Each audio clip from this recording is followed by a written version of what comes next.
Holy tzaddikim and tzaddikot. Hope everybody is doing amazing.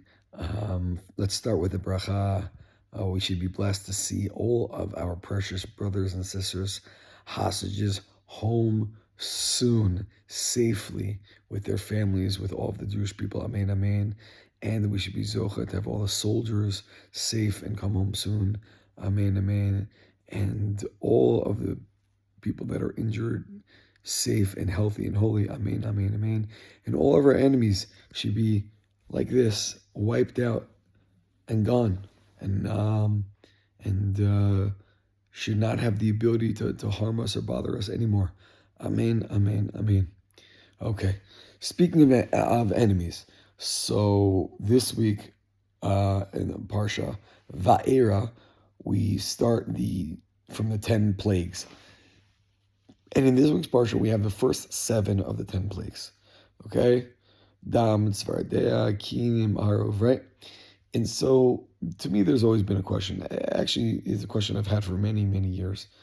And the question is, Paro he's the most powerful man in the world. Okay? He's the king of the greatest empire in the world. And he seems to be a complete idiot.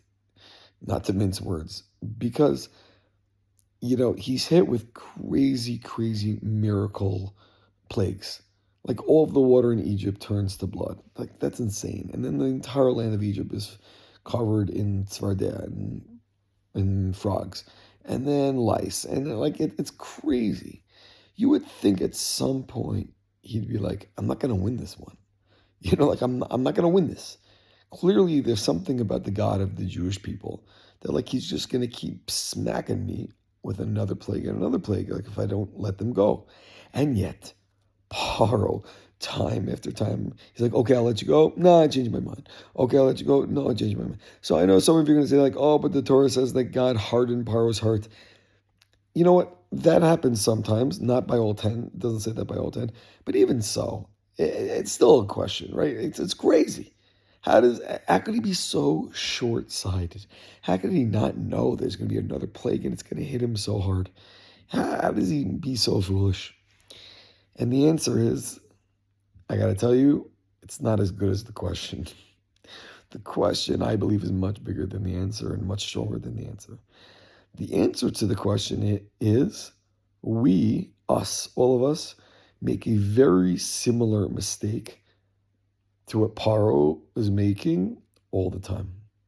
How often do we eat foods that we know are just bad for us? They're going to make us feel bad about our body. They're going to make us gain weight. And we know it's going to happen. We know it. And we do it anyways.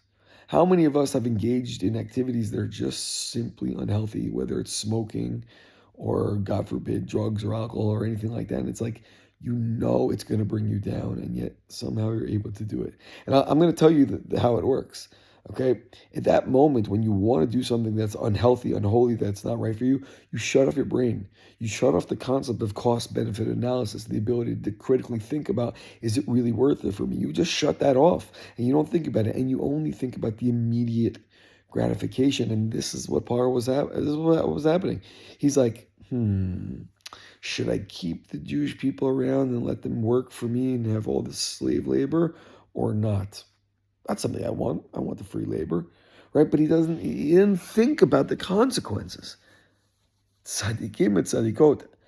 I asked the question about Paro, but we can ask the question about ourselves. I shouldn't say I guarantee, but most likely, every one of us can stop for a moment and think, what are the things in my life that I'm doing that I'm like, why am I doing that?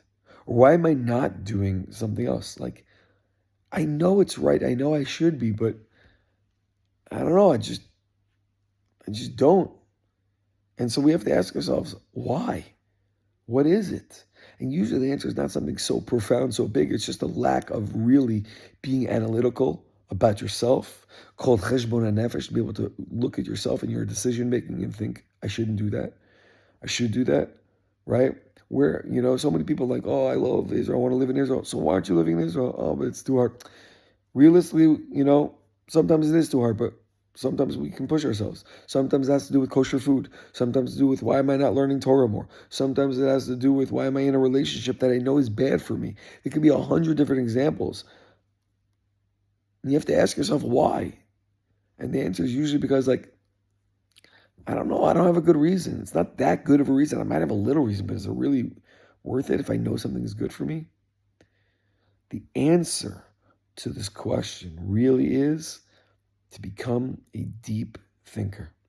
Someone who really analyzes the decisions that they make in life and make decisions not just based on the short term, the pleasure that I will get right now, but what will the decision do for me today, tomorrow, the next day, next week, next month? And to make decisions like an adult, to think about the long term, the future, right? Of yourself, of your family, of your character, of who you want to be. And by doing so, you can be your best self. Don't fall for the mistake of paro. Don't fall for that mistake and like the same over and over again, even though you know it's wrong over and over again.